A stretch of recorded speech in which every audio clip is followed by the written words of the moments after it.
Сезгә, хөрмәтле дуслар. Бүген мин сезгә изге язмадан бер киная укып, фикерләрем белән уртаклашырга телим.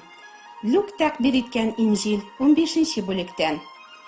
Бер кешенең 2 улы булган. Аларның кечесе атасына: "Әти, милекнең миңа тиешле өлешен бүлеп бир әле" дигән. Атасы милкен улларына бүлеп биргән. Берничә көн үткәч, кече улы үз өлешен сатып, булган акчаны үзе белән алып, ерак илгә чыгып киткән һәм анда азгынлыкка бирелеп, байлыгын туздырып бетергән. Бүтән байлыгын туздырып бетергәч, бу илдә бик каты ачлык башланган һәм ул мохтаҗлыкта калган. Шунда ул әлеге илнең бер кешесенә ялланган, ул аны үзенең басуына дуңгызлар көтәргә җибәргән. Ул шул кадәр аш булган. Хәтта дуңгызлар ашый торган азыкны ашаса да шат буласы икән, ләкин аңа беркем дә бер нәрсә бирмәгән. Аннары ул акылына килеп: "Минем атамның ялчылары күп, һәм аларның барысының да туйганчы ашарга ризыгы бар. Мин ачтан үләм. Хәзер үк атам янына кайтыйм да: "Әти, мин күктәге Аллаһы каршында һәм синең алдыңда гөнаһ кылдым.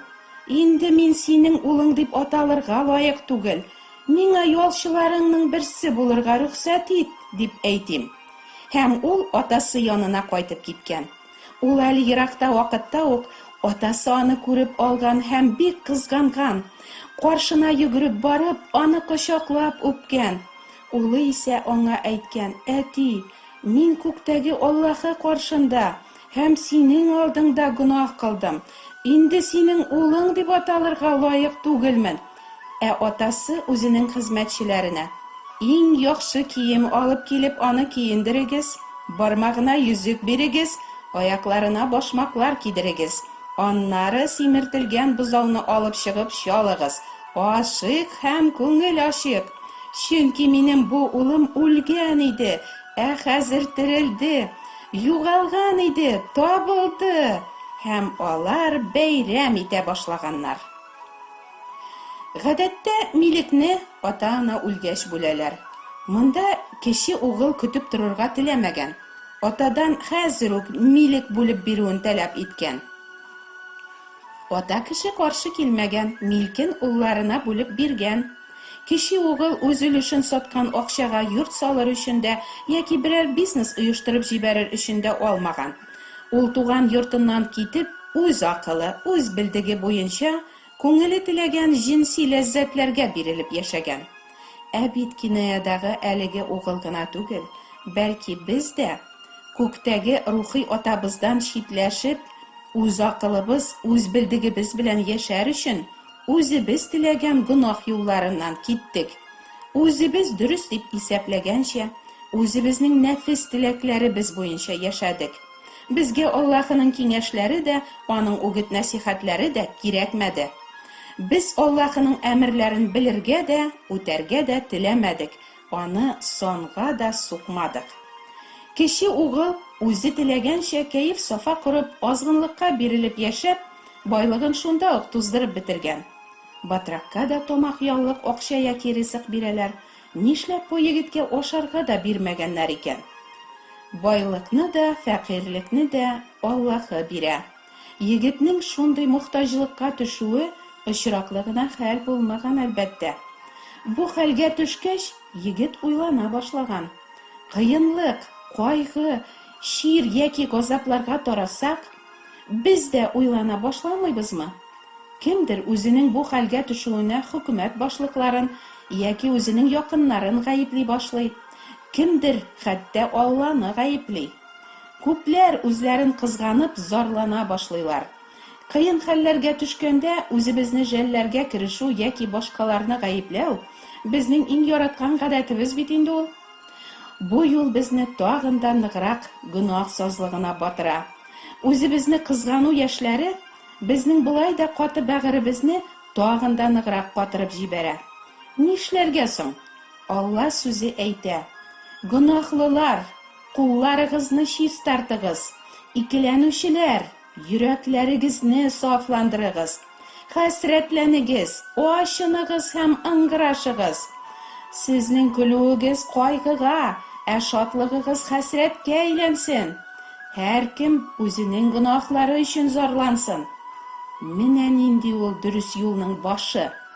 Гөнаһлары өчен оялмаган, кайгырмаган кеше Аллаһы каршында ихлас тәүбәгә килә дә алмый.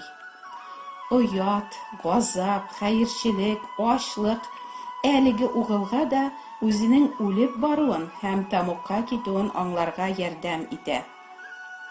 Ул күңеленнән атасына әйтер сүзләрен алдан әзерләп куя. Менә кайттым әле, ул илдә ачлык, эш өчен түләмиләр, ашка үлеп булмый бит инде монда сез исән чакта да, дияргә уйламый ул. Берни булмагандай кайтып керергә дә уйламый ул. Я булмаса оятсыз кыяфәт белән. Шо не ждали? Нәрсә, каткандыр шунда дип уйлаган идегезме? Мин әле үлмәдем. Атай, әйдә улың исән кайтуына бер ярты чыгармыйсыңмыни? Да дияргә уйламый. Күпләр мөгаен шулай итәрләр иде. Ләкин кеше угыл бөтенләй башка сүзләр әзерли. Әти, мин күктәге Аллаһы каршында һәм синең алдыңда гөнаһ кылдым. Ул кайтып шундый сүзләр әйтергә карар кыла. Бу карарны үтәү вакытын ул сузмый, икеләнеп тә тормый, хәл итә һәм кайтып та китә. Ничек уйлыйсыз? Бу карарны кабул итүе аңа җиңел генә булды микән? Гаибеңне танып, мискин хәлдә кайтып керергә карар кылу, әлбәттә җиңел булмагандыр. Җитмәсә абыең мыскылларга ярата торган кеше булса, күршеләр нәрсә әйтерләр? Безгә дә Аллаһы һәм кешеләр каршында үзебезнең явыз, юньсез, ахмак, тәкәббер кеше икәнебезне тануы җиңел түгел. Шуңа күрә дә бик азлар гына үзләренең барлык гөнаһларын танып, Аллаһы каршында ихлас тәүбә итәләр. Күз алдыгызга китерегез бу угылны. Аш, ябык, сакал баскан, өстендәге киеме искиреп, пычрап беткән, аяк савыты тишек, бомж кыяфәтендә. Шушы кыяфәттә кайтып кер инде атаң йортына. Берничә ел элек зауык белән киенгән, яшь, кулында байтак акча белән атасының хезмәтчеләренә тәкәббер генә карап чыгып киткән егетнең шушындай мискин, хәерче, бомж булып кайтып керүен карап торучы хезмәтчеләр ни уйларлар икән хәзер? Ләкин егет аларның көлүләреннән дә курыкмый, аларның нәрсә уйлаулары да аны бик борчымый. Каршына йөгереп килгән атасына ул шунда ук күңеленнән әзерләп куйган сүзләрен әйтә. Ул кыенсынмый шундый сүзләр әйтергә. Бит яшь кешеләр генә түгел, олы кешеләр дә гөнаһ дигән сүзне гадәттә кулланмыйлар да. Инде гөнаһ кылдым дип әйтергә. Нишләп мин андый сүз әйтим диярләр күпләр. Мин нәрсә, кеше үтергәнме, әллә кеше кесәсенә кергәнме? Юк, гөнаһ кылдым дип әйтерлек эш эшләмәдем. Әлхәмдүлиллаһи шөкер диярләр мөгаен, дин тотабыз дип йөргән кешеләрдә. Инде дин тотмаганнары өчен гөнаһ дигән төшенчә аларның сүзлегендә бөтенләй очрамый торган нәрсә. Егет атасына гөнаһ кылдым дигән сүзләрне әйтергә ашыга. Өйгә керик әле, аша бешик, соңыннан сүз арасы чыкса, бәлки әйтермен дә дип уйламый ул. Сүзен ерактан уратып та башламый. Ни хәлләрдә ятасыз? Туганнар ни хәлдә? Фәлән кешеләр исәнме әле дип хәл-әхвәл дә сорашып тормый. Ул әйтерсеңлә, мин күктәге Аллаһы һәм синең каршыңда гөнаһ кылдым дип тизрәк әйтү өчен ашкынып кайткан. Ашкынып кайткан. Бу сүзләрне әйтү аның өчен бик мөһим. Әгәр гөнаһ кылдым дигән сүзләр урынына егет, мин дөрес эшләмәдем, хаталандым дип кенә әйтсә дә ярар идеме? Юк. Гөнаһ ул хата гына түгел. Гөнаһ ул Аллаһыга буйсынмау, баш күтәрү. Үз белдегеңә таянып, үзеңне икенче Алла кебек тотып яшәү. Гөнаһ ул үзеңнең тәртибең белән якыныңны кимсетү, кыерсыту, аны рәнҗетү. Егет яхшы аңлаган гөнаһлар кылып, тәкәбберлеге аркасында Аллаһыны да, атасын да санга сукмыйча, явыз юлларда йөреп хәлакәткә якынлашуын. Буларны аңлау өчен, мохтаҗлыкка төшереп, Аллаһы аны акылга китергән.